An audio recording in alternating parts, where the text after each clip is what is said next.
Hello, welcome to a new unboxing and quick testing. Today will be a new micro size quadcopter, a new brand. Exact name is WLH-08. In fact, the acronym is WLH-08 versions. So, in the first glance, it's a clone of a Parrot model, the Spider one. If I'm not wrong. So it's a 2-in-1 quadcopter. You can also install a large wheels on the main axis and you can drive it. Okay, so here is the box. Only white color. Okay, so what you will find in the box, you will find the quadcopter itself. Well, in the first glance, I like the design, and you can feel that it's quite solid and durable. So in the first glance you have these large props of the Parrots. It's very recognizable, so they assume to offer improved motor thrust, so it's good to lift extra weight. So well, I will enter into details in a few instances. What also you will find a transmitter, taking more or less the same chassis as the double choice model, with 2 shoulder buttons and 4 panel one. You have the trim button here to centralize your movement. So, well, if I'm not wrong, the left shoulder button is to perform flips. So when you actionate it, you have to indicate in which direction you want to flip. And this right shoulder button is to cycle between the speed mode. 2 speed mode or 3 are available, if I'm not wrong. This button are used to, well, the top right to switch between fly mode and drive mode. This one is to turn on or off a camera, because you have a small camera plug BNS. And well, the 2 left one, if I'm not wrong, this one is to actionate the pseudo return to home or 1K return, and this one the headless mode. So these 2 features are now very popular, even if this model is not equipped of GPS or compass.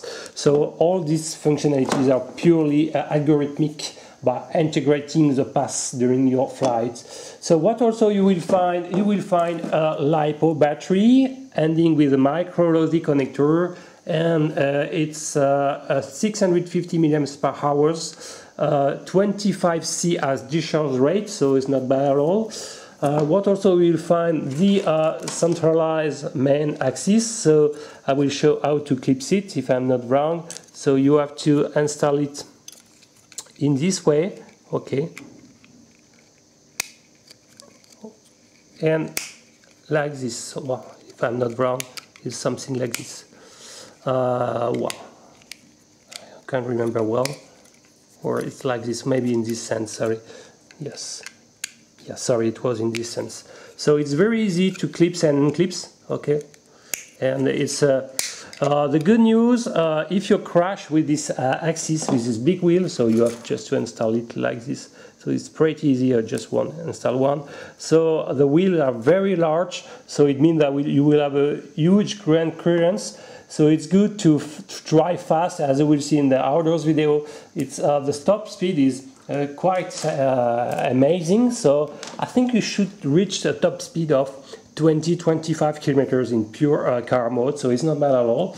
Okay, so the weight are a little bit, the wheels are a little bit heavy, but you will I will measure the extra weight. I think both wheels plus the central axis should scale something like, well, if I can measure, you have, whoa, it's quite heavy, as you can see. It's close to 17 grams, 17.6 grams, so it's a lot. So you will reduce considerably the flight duration with this extra weight. So concerning the quadcopter standalone, it's something like 40 grams, and if you add the LiPo, it's something like 43, 44 grams. So in these cases, in this case, it's quite light.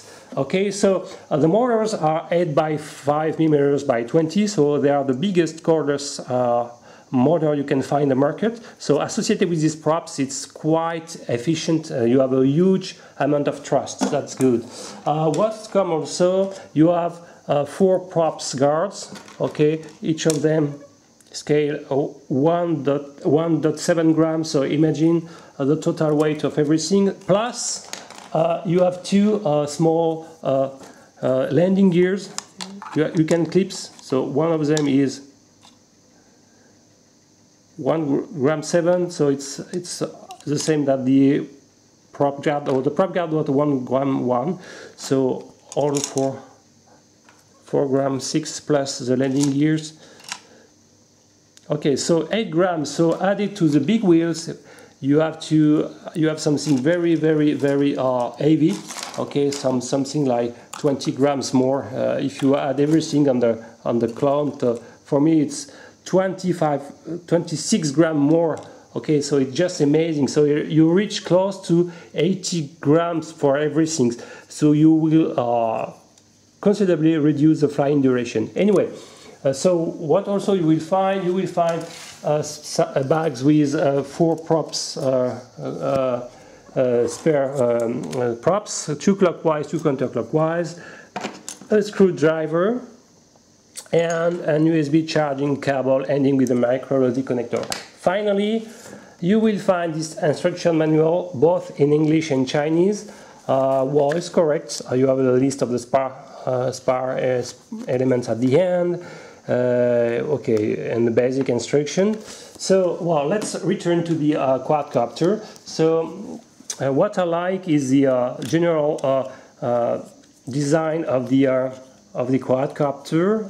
I like the shape of the arm. You can feel it's durable to in case of crashes. So you have a lot of free room to insert the LiPo. I think you can insert a more powerful one, a Turnigy, maybe 750 can be installed. And you have to insert the connector like this in the micro LED. So you have only 2 small LEDs front, so it's not possible to fly it in night condition in my point of view.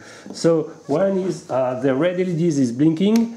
You have to turn the transmitter, and as soon your arm, by pushing up and down the throttle, the LEDs become green and solid. So it's arm, no problems, it's working well. So so as you can see, not so much night capacities.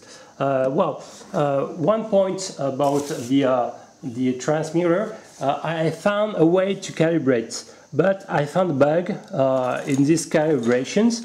So it can be a little bit annoying and dangerous. So to calibrate, you have to push both sticks with the left right to the lower left and the right to the lower right. And you will see, you can hear the beep. It means that it's calibrated. I will redo. You will see the light blinking fast. Okay, so it's done. But as soon as you release the sticks, you may have some problems. So when you hear the beep, it was for the headless calibration. To the gyroscope calibration, you have to push the left stick to the lower right and the right stick to the lower left. And you will see the same blinking but without the beep. Okay, this is associated with the calibrations. But as soon as you will release the left stick, the props are spinning standalone. I don't know why. Okay, it's a bug in the gyroscope calibration. So you have to push in a lower position like this to stop. Turn off the quadcopter, and after to replug it if you want to not have this automatic spinning of the motors. Okay, I will rearm, so I'm assuming it was calibrated. I will show in a small indoors flight how it's working. So I like it's very silent. You can feel a lot of punch in vertical throttle. In a low speed, the yaw is correct, is ultra stable quadcopter. Okay, I click on the intermediate mode. You hear 2 beeps, and the yaw rate is faster, I guess. Okay, I return, yes. So the yaw rate is proportional to the speed mode. It's not so fast, but it's ultra stable. I like it a lot. I like the stability of this quadcopter. Like this, without any wheels, any prop guards, any landing gears, you have more than 7 to 8 minutes of flying duration. That's good. Okay, so I like it this point. And well, I strongly advise if you first to avoid to perform flips when the wheel is installed, because it will mainly crash to the ground because it's losing its stability, because it's quite heavy. So don't try to flip with the wheel installed. Okay. And don't abuse of the flying duration of the flight mode when the wheel is installed, because it's killing considerably the batteries. One more point, the motors getting warm, even like this, because the props are very efficient, so they can handle a lot of thrust. So, and by consequence, the motor are more stressed. So if you have this weight plus the weight of the landing gears and the prop guards, I think the durability of motor will be considerably reduced. So things to stock some classic 8.5 millimeters by 20 motors. Okay, you can take any model, compatible model. I think it would be the case. It will be okay. So I strongly advise to stock at least one clockwise and one counterclockwise motors in spare. Okay, so I will end this small unboxing and quick analysis. So to resume, what I like is the general design of this quadcopter. It's an ultra stable quadcopter. I like in pure quadcopter mode this the thrust capacity of props. It's a very powerful one. It's fast. It's ultra stable. I like the control range also. At least 50 meters without any problems. For me, it's a nice little surprise, this quadcopter. I never heard about this model before. I like the wheel mode. To be honest, it's the best one of all the wheel mode I tested in the past. So why? Because the wheels are large and efficient, so it's driving fast. Okay, so to perform a turn in drive mode, don't accelerate, so stops to reduce the throttle, just turn by the left sticks and you will be able to turn. Okay, what I can say more, the drawbacks, there is a bug in the calibration process, no night flight capacities. Okay, and well, it's too heavy with everything installed on. Okay, I will end this unboxing. If you like this video, please submit. If you like my channel, please subscribe. See you next time. Bye bye.